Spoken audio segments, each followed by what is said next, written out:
ഇതെന്നെ നട്ടിട്ട് 2.5 വർഷമായ റംബൂട്ടാനാണ്. അപ്പൊ റംബൂട്ടാൻ കഴിഞ്ഞ വർഷം കായ്ച്ചിട്ടുണ്ടായിട്ട് അധികം കായൊന്നും ഉണ്ടായില്ല. ഇപ്രാവശ്യം അത്യാവശ്യം കായ്ച്ചിട്ടുണ്ട് കണ്ട. അപ്പൊ NAT എന്ന് പറഞ്ഞ വെറൈറ്റിയാണ്.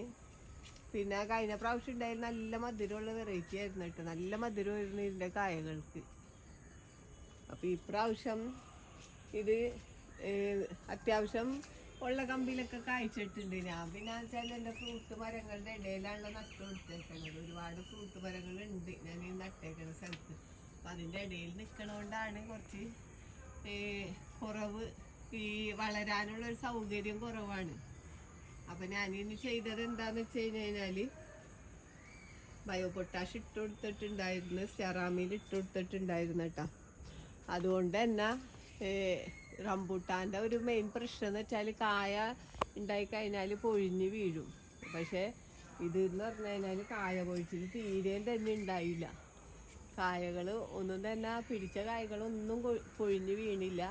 പിന്നെ അത്യാവശ്യം കായ പിടിച്ചിട്ടുമുണ്ട് ഈ മരത്തുമ്മ.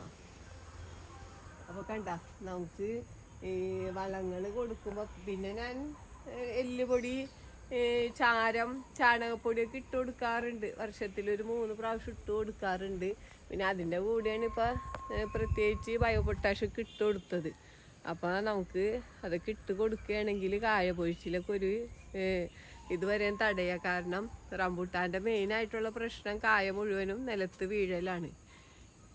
കുറേ കായ, പൂവൊക്കെ നന്നായിട്ട് പിടിക്കും കേട്ടാ. ഇവിടെ പൂ ഇട്ടിരുന്ന നന്നായിട്ട്. പിന്നെ പരാഗണം നടക്കാനായിട്ട് നിറച്ച് ചെറുതേനീച്ചകളൊക്കെ ഉണ്ടായിരുന്നു. അത്യാവശ്യം കായകൾ ഈ മരത്തിനനുസരിച്ച കായ ഇതുമല്ല ഉണ്ടായിട്ടുണ്ട് കണ്ട. അപ്പം എല്ലാവരും ഈ ബയോ പൊട്ടാഷൊക്കെ ഇട്ട് കൊടുക്കണം, സെറാമിലൊക്കെ ഇട്ട് കൊടുത്തോ.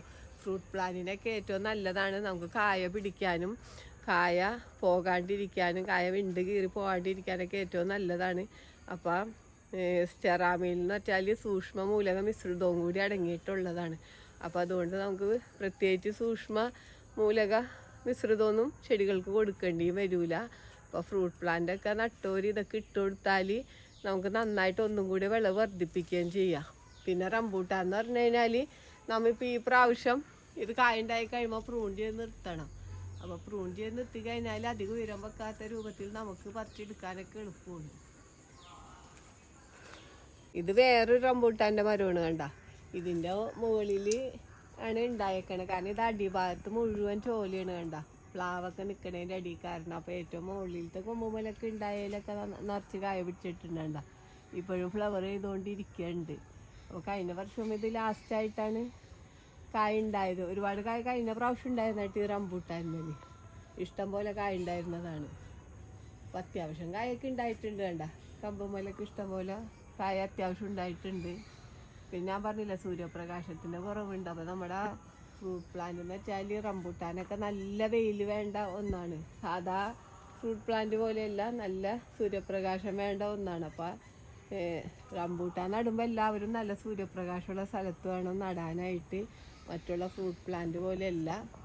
പ്ലാവിനൊക്കെ കുറച്ച് വെയിൽ കുറഞ്ഞാലും കുഴപ്പമില്ലെന്ന് വിചാരിക്കാം. അപ്പോൾ എല്ലാവരും റംബൂട്ടാൻ്റെ പലതരത്തിലുള്ള റംബൂട്ടാൻ്റെ ബഡ് ചെയ്ത തൈകളൊക്കെ മേടിക്കാൻ കിട്ടും. അപ്പോൾ എല്ലാവരും ഒരു റംബൂട്ടാൻ എന്ന് പറഞ്ഞാൽ കുട്ടികൾക്കും വലിയവർക്കൊക്കെ ഒരേപോലെ ഇഷ്ടമുള്ള ഫ്രൂട്ടാണ്. നമുക്കറിയാലോ കടകളിലൊക്കെ വന്ന റംബൂട്ടാനൊക്കെ അപ്പം തന്നെ തീർന്നു. അപ്പോൾ റംബൂട്ടാനൊക്കെ മേടിച്ച് വീട്ടിൽ നടണം.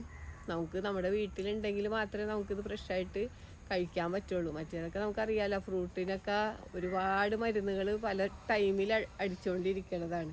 അപ്പോൾ എല്ലാവരും റംബൂട്ടാൻ്റെ മരമൊക്കെ മേടിച്ച് നടണം. ഈ വീഡിയോ പറ്റി എന്തെങ്കിലും അഭിപ്രായങ്ങളോ സംശയങ്ങളോ ഉണ്ടെങ്കിൽ വീഡിയോക്ക് താഴെ കമൻറ്റ് ചെയ്യുക. വീഡിയോ ഇഷ്ടപ്പെട്ടാൽ ലൈക്ക് ചെയ്യുക. വീഡിയോ ഇഷ്ടപ്പെട്ടാൽ ഷെയർ ചെയ്യുക.